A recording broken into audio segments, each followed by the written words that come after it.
How's everybody doing today? Yeah, good. Excited to introduce our first Tech Talk speaker this year, Brian Anderson from Houston, Texas. I know Brian a lot better personally than I do professionally, so this is going to be an interesting Tech Talk for me as well.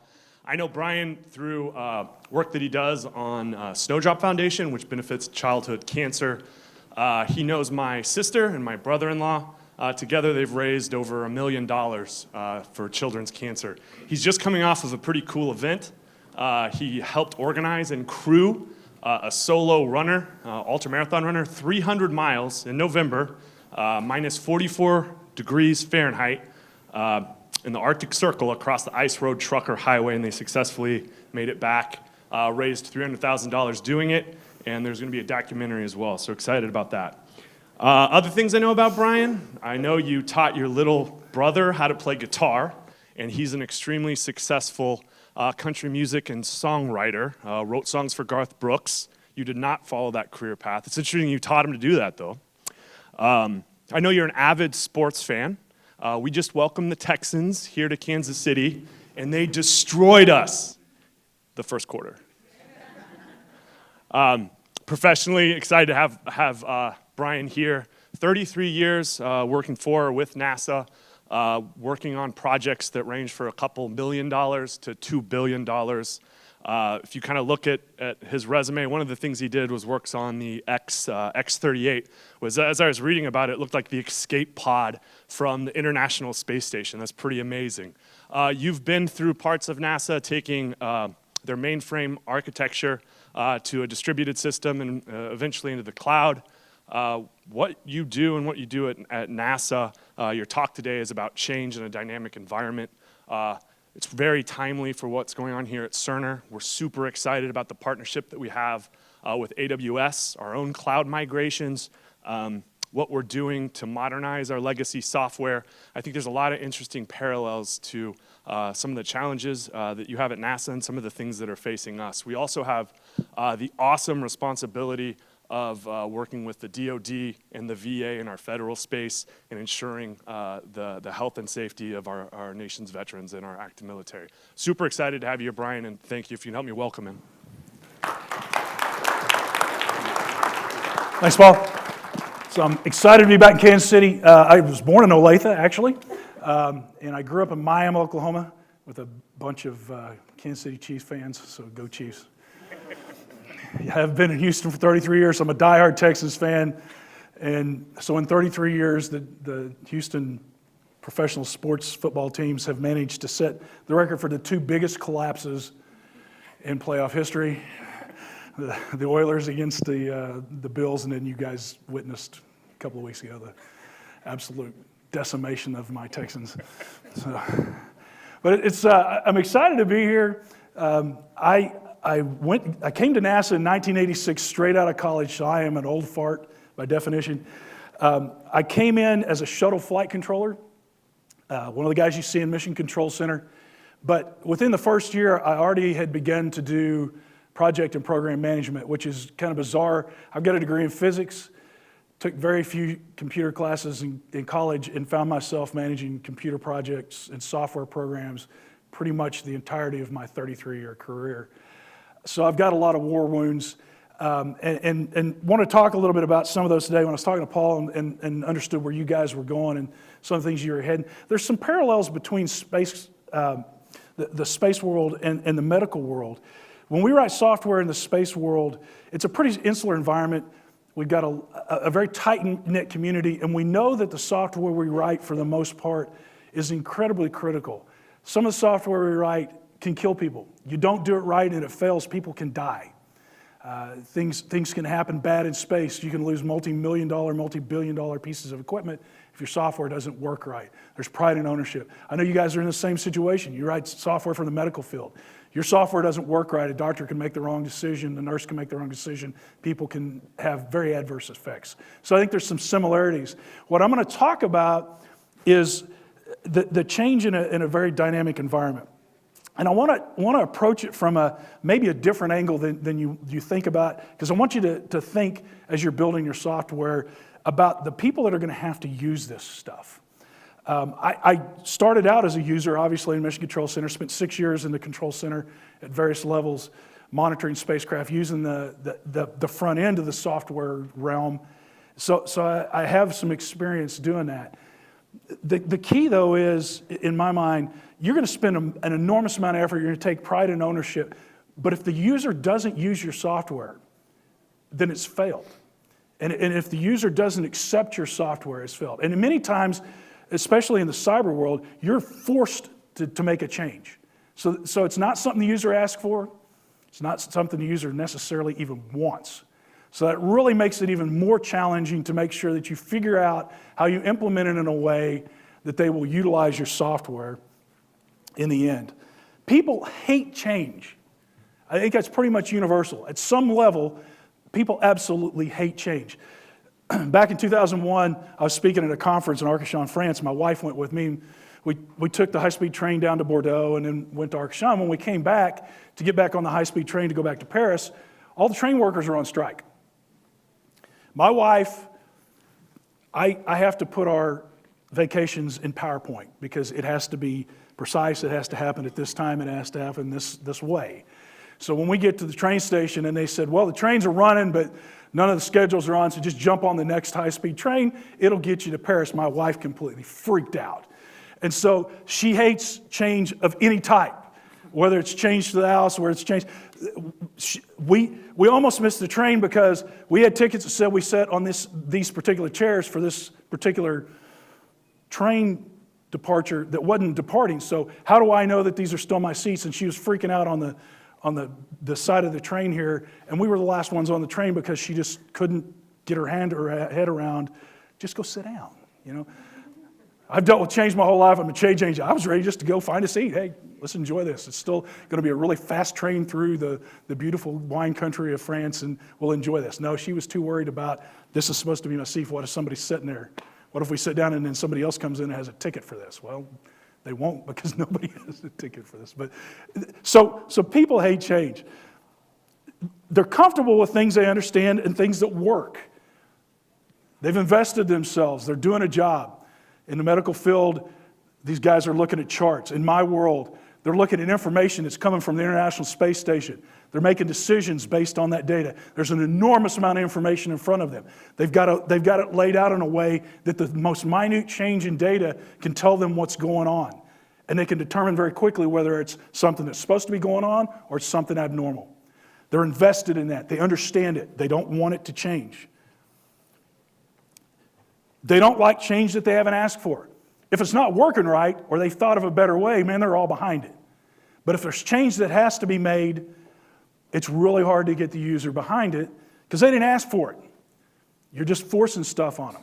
And this happens to us as users with Windows. They come up with the greatest new Windows X or Windows 5000, and it doesn't work the way it did before. I get pissed off really quick when I can't find my files. And when Windows 10 came out, I about threw my computer out. It just drove me absolutely insane. And I like change. But that kind of crap happens. I didn't ask for it. It happened, and I knew that if I didn't step up to it, my computer was going to be obsolete, and then I was going to be really in trouble. They resist change they don't understand. One of the worst things you can do is implement change that they didn't ask for because you have to do it. Cybersecurity is a perfect example. And I'm going to come ping on that a little bit as we go along here. If they don't understand why you made the change, that makes it even worse. Not only did they not ask for it, they have no clue why you did it. And why change something that works? The user community's job focus is not software. They typically really don't care how it works. What they care about is it's presented to them in a way that they can utilize the information because they don't care about software, most of them. Most of them only care about the information that your software that you've written provides to them. And so if it works, why change it? The Russians have based their entire space program on this. They still fly the Soyuz spacecraft that was developed back in the 70s. Almost all the components in that vehicle are the same components that were built back in the 1970s. It works. They have no intention of changing it. They're not interested in high tech. They're interested in their astronauts leave the planet and come back alive. Change in the software world is required to survive. It's inevitable. You have to do it. Everything changes so fast things become obsolete so fast, you don't have a choice. So you got to figure out how to deal with change. And one of the most difficult changes today, in my mind, is the whole cybersecurity stuff. I didn't ask for it. I don't want it. But if I don't do it, my entire company can go down the drink in a blink. The Mission Control Center is the most attacked piece of equipment, software, suite on the entire planet. Over 10,000 attacks every single day. And it's just people that want to go say, I broke into NASA. No other reason to do that. But once they're in there, they can screw it up. So we have to implement the latest every single day. We're looking at what's the latest, what's the greatest, what's the new technique to attack, and how do we go prevent those guys from getting in. Inclusion's only the first step. If the users don't accept it, they'll figure out how to bypass it. So what I want to do now is jump into some examples from my career. Some of them are old, some of them are relatively new, and show you some of the techniques that I've found that have worked. Now, some of them I stumbled onto, as you'll see, and I'll take credit for them, even though it's just I got lucky as hell. But it's ways that you can include the user community to get the buy-in necessary to make sure that your software is utilized. Because in the end, if they're not using your software, they're going to find some software that works. Or they're going to find some way to bypass, and then it's all wasted, and the time that you spent is wasted time. So here's 4 examples. The first one's the Orbiter Data Reduction Complex. January 28th, 1986, 73 seconds into the mission, Space Shuttle Challenger exploded. It killed 7 people. And it resulted in total chaos in the space community. There was a large number of people that quit, because when you're in the space community, you typically know people. In the Space Shuttle Columbia, when it went down several years later, a good friend of mine was the commander. I lost a buddy. And so there is ownership here. It was total chaos, and it was total, everybody's looking at it, what did I do wrong, and how do I fix it? This resulted, as we recovered from that accident, I was hired in September after the accident occurred in January, so I came in right in the midst of the recovery effort. And it really got us to the point to where we demanded more data. At that point, there were still mainframe architectures, there was a lot of magnetic tape computers. Data was not readily accessible like it is today on my iPhone, where if I want to know what the score was for the Texans game 3 years ago, I can find it pretty much instantaneously. Now, that's not the way things happened back then. And part of the problem was data wasn't readily accessible, so people weren't making decisions in a timely manner. So the Orbiter Data Reduction Complex had all of the data from every space shuttle mission that it had ever flown. And it was a warehouse back in the back 40 in Johnson Space Center. It was literally a building full of racks of magnetic tapes. Now, you guys are young enough that some of you may not even know what the hell I'm talking about. I'm talking about these big reels of actual magnetic tape that's where the data was stored. It wasn't on it was a thumb drive about this big. That weighed about 20 pounds, and all it was magnetic tape. And it had the capability, it would take almost the entire warehouse to have the capability of a thumb drive today. So, ancient technology. But this is where we were back in 1986. You had to fill out a sheet of paper, you had to put it in an envelope and mail it across site to the Orbiter Data Reduction Complex, which would then find the right magnetic tape and pull the information specifically that you asked for, the exact parameters. And if I ask for 4, I'm only going to get 4. And for the time slice I asked for. So I better have done enough research up front to know that that's the actual time and space that the information I needed to look at for a failure scenario or for an event that occurred that I needed to get the data analysis on happened. If you didn't ask for it, you were screwed. At the same time, there were very little tools for presentation. In fact, most of the engineers that were old farts at that time, which no longer are even alive, would ask for plots. So not only, they didn't even get the data. All they got was that data plotted out for them so that they could take a look at it later. So the smart-ass young folk like myself that was there said, this is not acceptable. There are better ways to do this. And we were loud enough, and I think a lot of times they gave me projects to shut me up. And this was one of them. They said, okay, well, smartass, you think you can do this, go figure out how to make it happen. And so in this particular instance, the goal was to take all of this and put it on a readily accessible online computer, which at the time was a super mini computer, that had a fraction of the capability again of my iPhone. But at the time, this was state of the art. But we could put it online so that you could electronically ask for that information, get it back.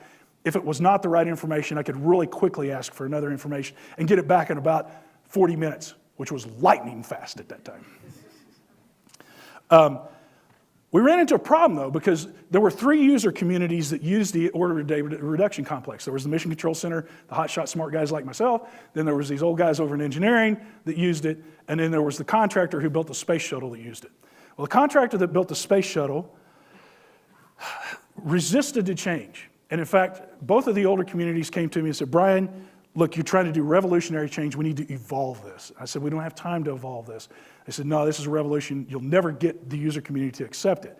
And the first thing that we ran up against, and the biggest wall we ran up against, was this. Does anybody know what that is?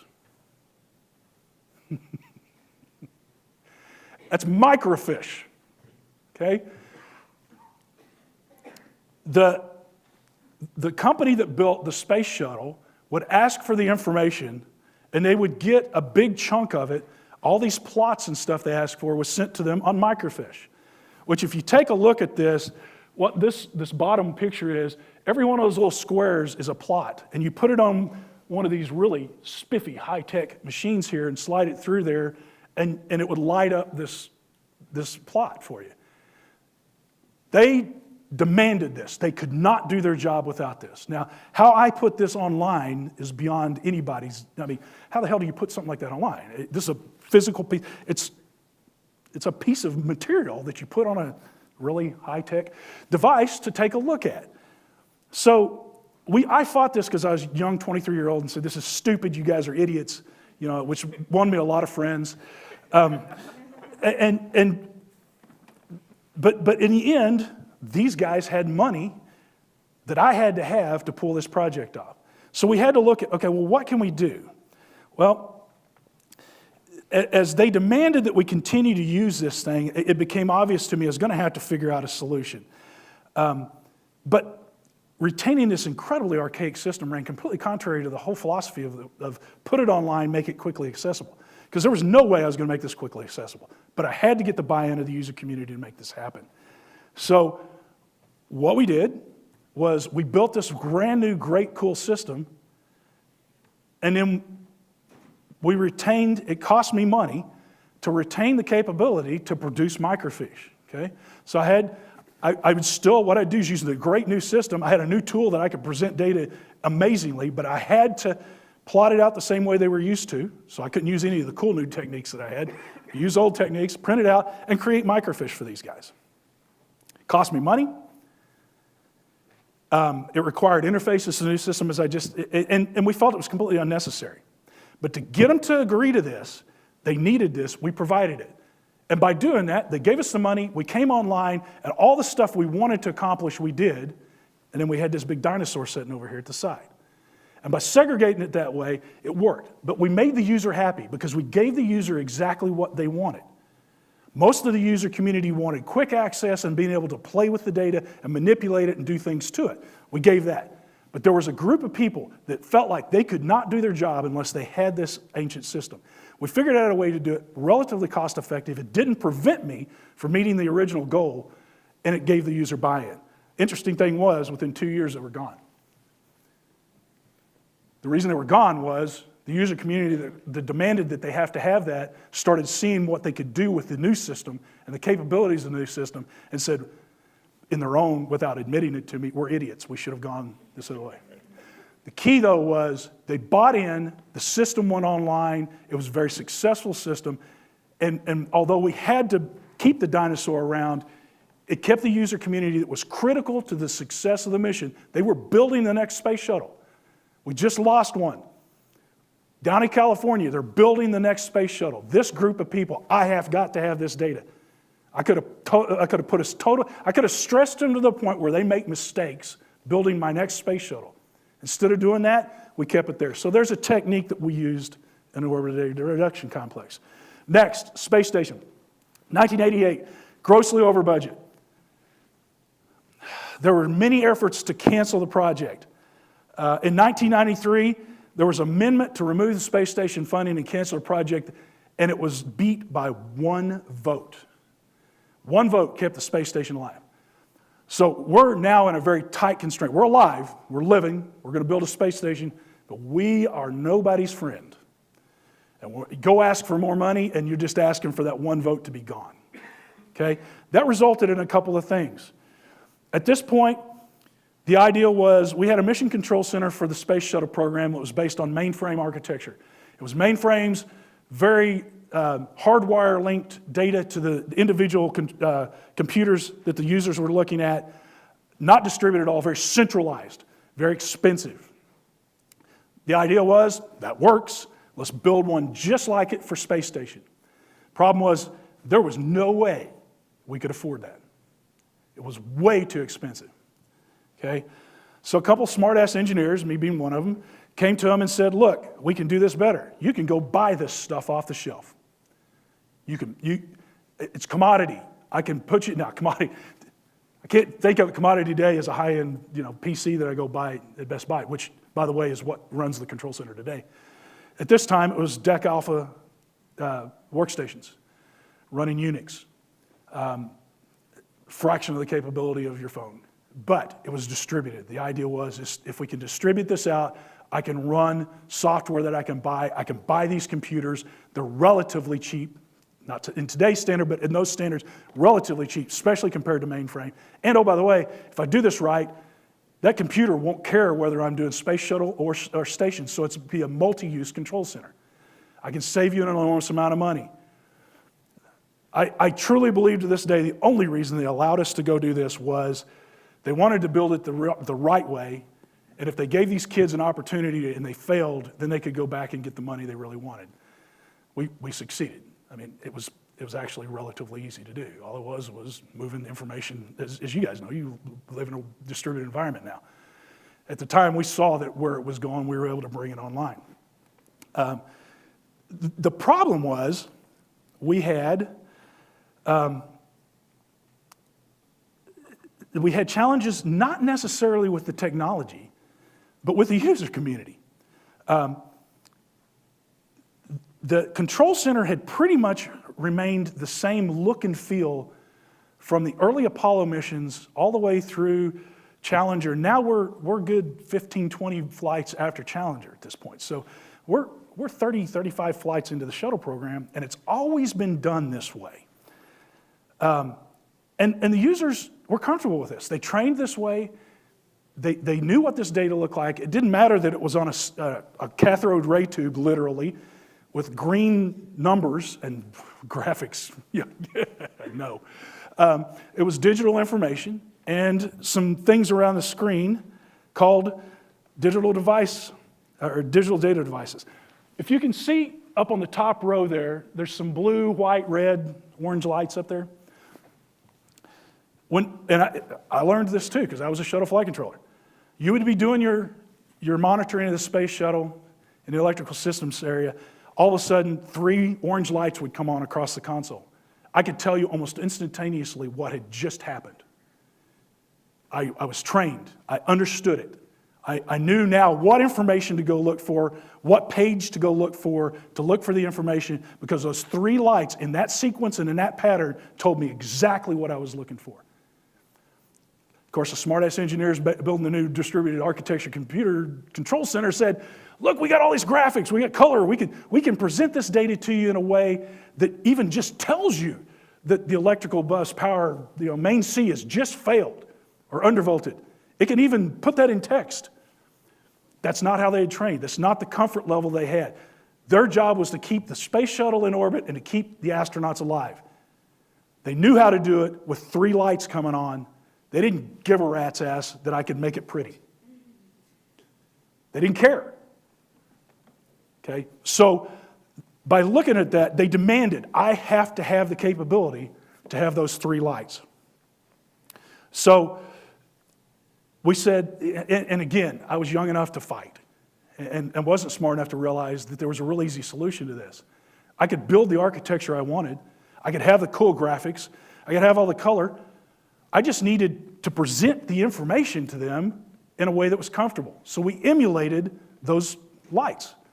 I built this really low-tech screen that was on this really expensive, fancy, cool screen that looked just like this big chunk of metal with lights on it, so that when that failure was induced, those 3 lights came on and they could pull up a screen to give them the background information they needed to go analyze and do something about that information. Okay? It didn't cost me any more. I had to build that display. In the end, because we fought about it, and the users wanted it to do a certain way, and we just told them, look, we'll give you the capability, but it didn't drive anything about how I moved that information around, how the information went through the backplane, how it went across the network. All I had to do is make sure that it looked the same. And by emulating that, we felt like we were wasting a lot of time, but by emulating it, they accepted it. We rolled out the control center, they started training on it, and we flew a couple of months later. But the first time we flew an actual shuttle mission, 12 months after we rolled out the control center, that screen was never used again. Because immediately upon starting training, the old farts were looking at their old emulated screen, and the 25-year-old kid that I just hired was over here plotting stuff and having it do all kinds of cool interactions with him, and the old fart said, that's cool. And it went away. But I had to have the old fart there because that guy knew the space shuttle better than anybody on the planet, and this kid needed to learn from him.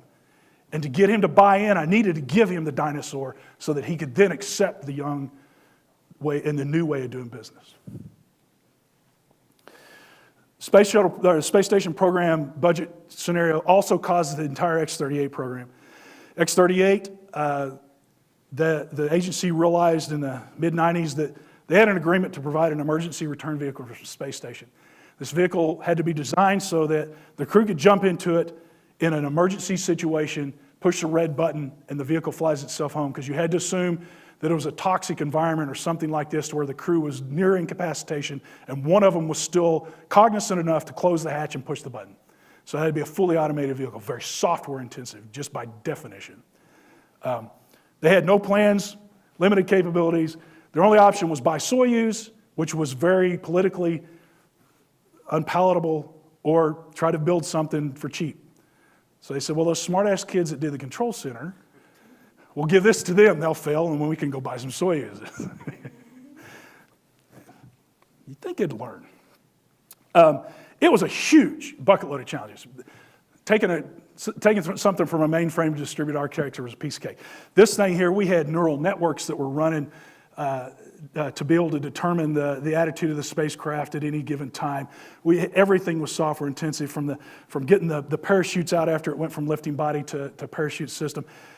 Everything, it had to figure out, when I pushed that red button, it had to figure out where it was in space, what kind of burn it had to do to get back into orbit, where it wanted to land, when it needed to do that burn, how it needed to fly through the atmosphere, adjust to any kind of atmospheric perturbations that an astronaut with a stick would normally do. Had to do all of this stuff. Incredibly, incredibly software intensive. The problem was, it had to be fully automated. Go tell a stick jockey, which is what most of these astronauts are, that I'm not going to give you a window. Trust me, it'll fly itself home. You don't need a stick, piece of cake. No. I got a bunch of good friends that are astronauts, but there are times when they can be a little bit difficult, and they wanted no part of that. So we had to figure out a creative way, because they're the ultimate end user of this. It's their lives at stake. This doesn't work. It's not where I'm situated in a control center where if my software doesn't work, my buddy dies. This doesn't work, I die. This is a pretty big deal.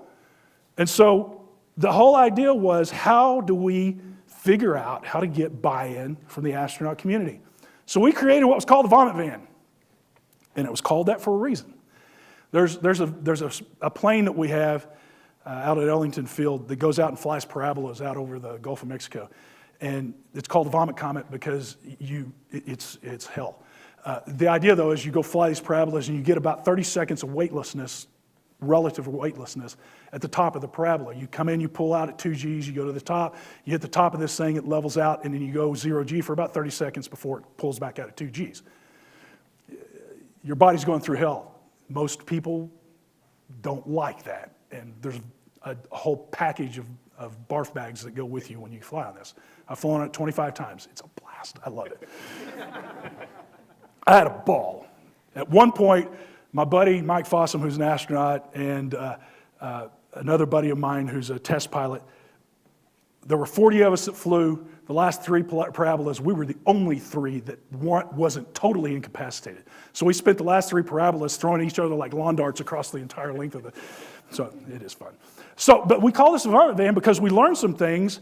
What we did is we created a van that we could black out, that had them laying on their backs like they would be in the X-38, that had the screens in front of them, that had cameras outside of it.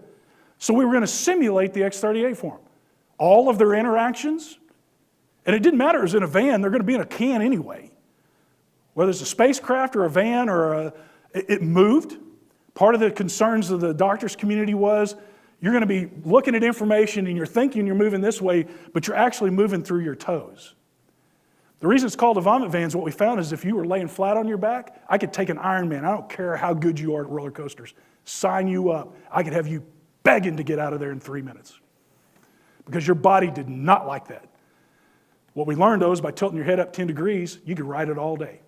So weird little things like that. But we engaged the user community to understand this.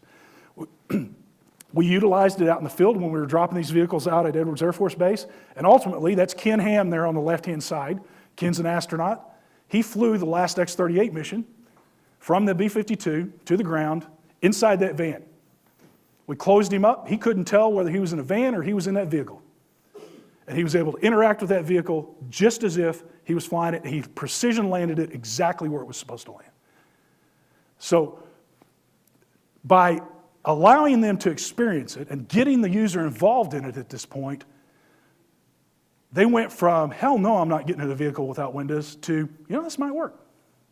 And that's pretty damn good for an astronaut to say something like that. I mean, I'll be perfectly honest. I'm winning if I can get them to go, this might work.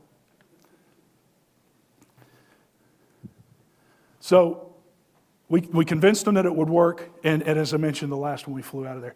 This next example is not software related, but it's the user community example that I want to pull off here. As Paul mentioned, we did something really stupid in November. Kevin, who's the guy next to me, to my left if you're looking at it there, ran 302 miles in 9 days. It was anywhere from minus 20 to minus 34 degrees static temperature. The wind chill was minus 44 on one day.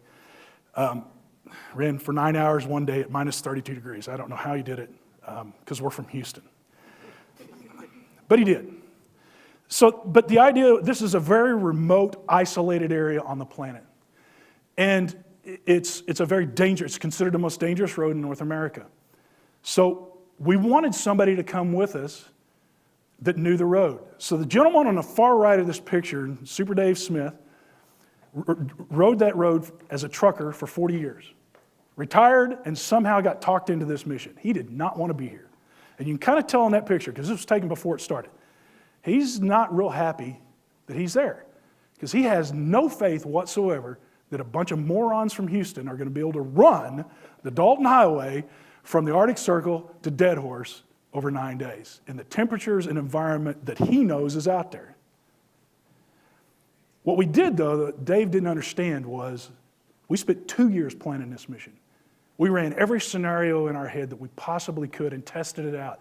We installed a walk-in freezer in Kevin's garage that we modified to be able to control to minus 20 degrees Fahrenheit, put a treadmill in there, and he ran 3 times a week inside there at minus 20 degrees. He put tons of miles on his feet. I drove the Dalton Highway through Google Street View 24 times. Dave, over the course of that 9 days, realized that I actually knew parts of that road better than him because he drove it at 65 miles an hour. I drove it statically. There were parts of that road that I knew was there that he had missed for 40 years. Okay? For safety purposes, we needed him there. He reluctantly agreed. What we did, though, we didn't even meet this man. In fact, he didn't even sign up until 2 weeks before the mission. So there was no way to convince him we knew what we were doing. So he gets into this thing not knowing anything about us and whether or not we could do it. This is Dave on the next to the last day. He got out of that vehicle and put the backpack on and ran. He was calling his buddies at the end of this mission, telling them what we were doing and how incredible this was and what the organization was about.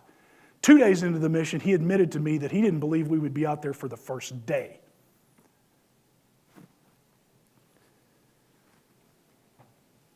The reason that he realized that and the reason Dave bought into it was he understood by the end of this that we just didn't go into this thing.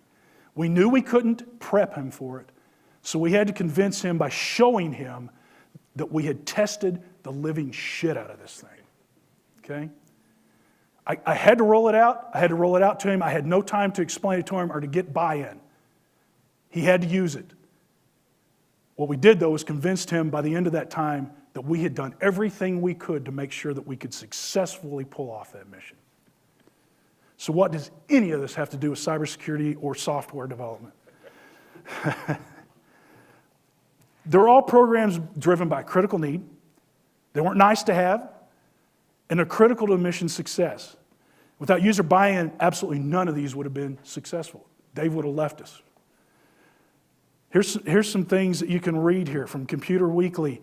2/3 of employees will find their way around security controls, not without malicious intent, because they just want to do the job, because the rollout sucked. Okay? Corporate environment, users look for ways to circumvent the company's policies. Home users turn off security devices. Again, because they didn't ask for it and it was not easy or comfortable to use. User hatred of best practice and security policies cause many companies to pull back from multi-factor identification.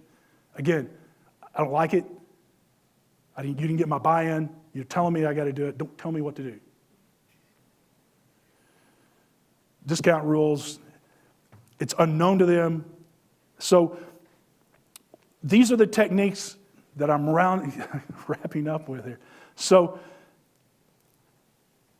continue to, can you see, you sometimes have to do like we did in ODRC.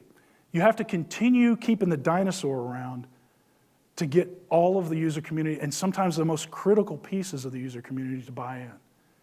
Let them convince themselves, and they will if you do it right, that the new hot stuff is where they ultimately want to go. Because many times you won't be able to convince them just by talking to them.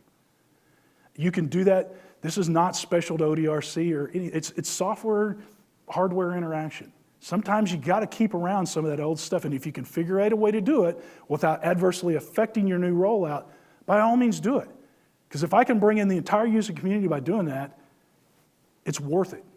It's better to do that than have the user community completely reject and spend the next 6 months doing cyclic trying to convince them to use something, when in 6 months they're going to throw this thing away and you're 6 months now into use.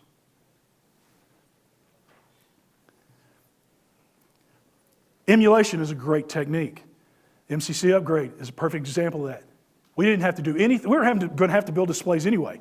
It hurt our soul to build one that was that low tech. Okay, there's a pride issue. Had nothing to do with the functionality or capability of that control center. And it brought the most critical part of the user community on board to go train in this control center and ultimately use it for spaceflight. Simply by emulating what they had previously seen before we move into the great new world.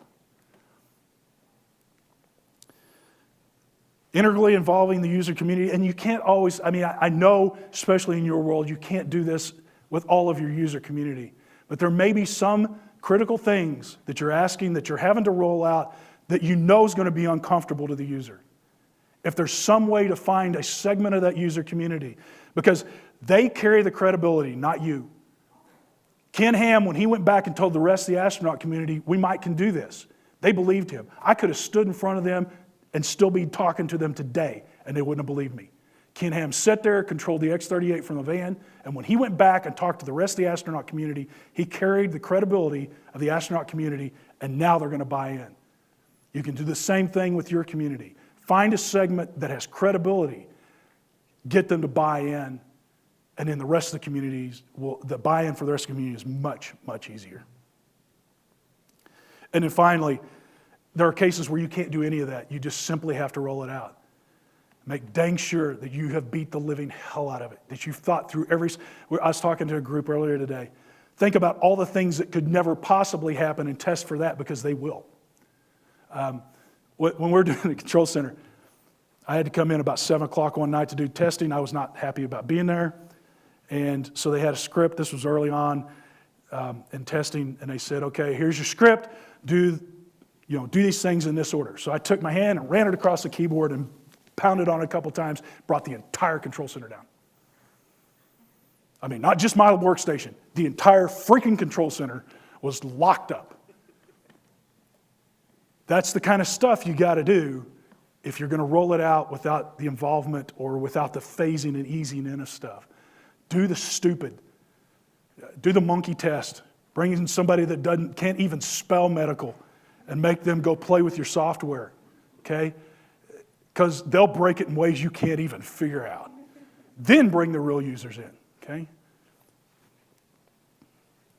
Change is inevitable, but don't forget the user. So I don't know where we are on time. Do I have time for questions? Or I'll be around for a while. Anybody got any questions? If not, I don't have a flight till 6:30, so I'll be down here and I have nowhere to go. I have a very pitiful life. Yeah, go ahead. Yes?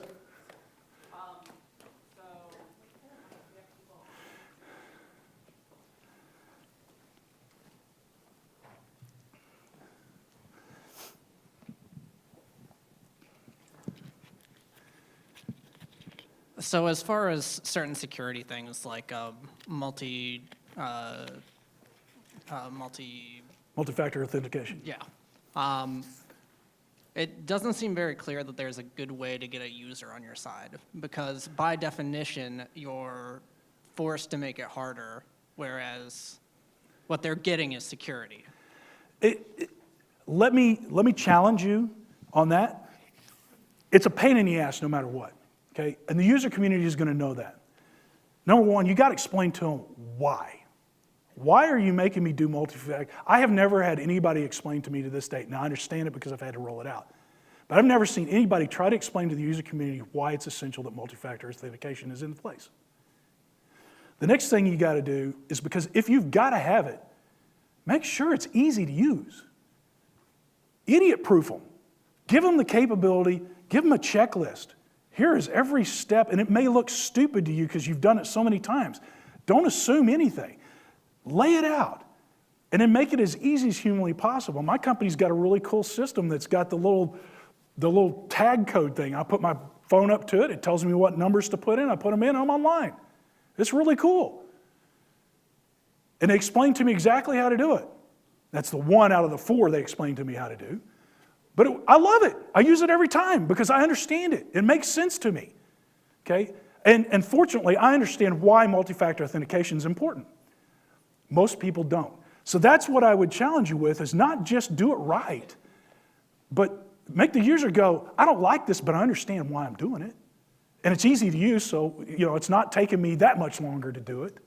Yeah, it took me an extra step, but if that extra step's pretty dang quick and easy, and I understand it, and it's pretty idiot-proof, I'll use it. Does that make sense? Yeah, that's good for me. Thanks. Yeah.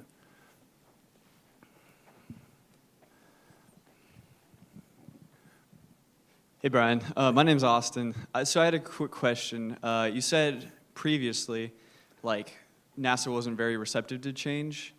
Have things changed? No. Or are now they looking for that? Let me.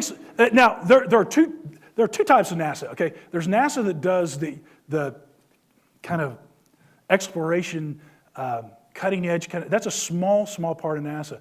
I work in the human space world.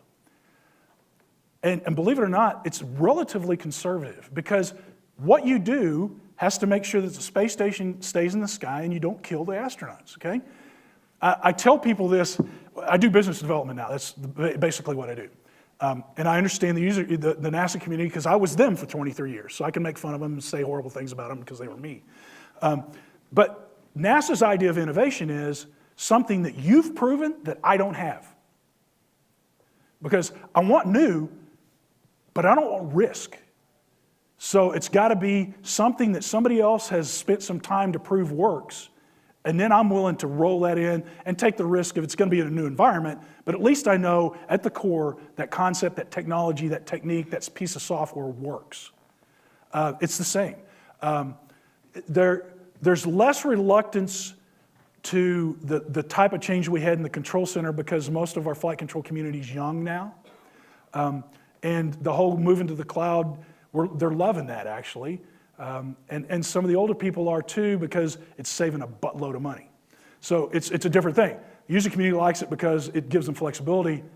The older community likes it because now I don't have all these blade servers I got to maintain and sustain and upgrade, and I've got this cyclic upgrade plan for obsolescence and all this crap. I let Amazon go worry about that. So if it saves money. Yeah. So there's a group that their sweet spot is save me money. There's a group that's my sweet spot is make my life fun. Okay. Thank you. I'm sure it's the same way here. There's a bunch of old farts my age that are worried about money.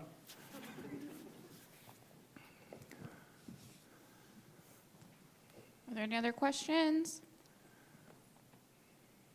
Okay, well, we'll be hanging out down here for a little while, so if you think of something, come on down and chat with Brian. But let's give him a round of applause and thank him for coming to talk to us today. Thanks.